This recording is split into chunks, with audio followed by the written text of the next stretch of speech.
கனவு கண்ட புரட்சியாளர் அம்பேத்கர் அவர்கள் அல்லும் பகலும் கண் துஞ்சாமல் அயராது பாடுபட்டு உருவாக்கிய ஒரு மாபெரும் ஆயுதம்தான் இந்திய அரசமைப்பு சட்டம்.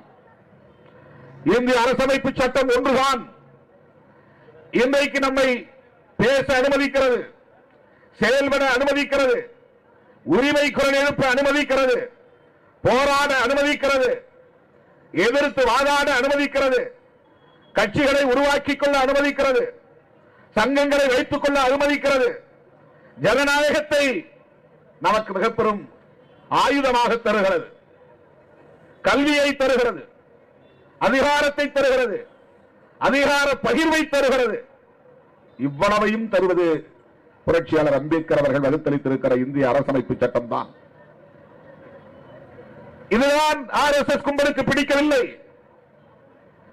இதுதான் சங் பரிவார் அமைப்புகளுக்கு பிடிக்கவில்லை, இதுதான் சாவர்கரின் கும்பலுக்கு பிடிக்கவில்லை.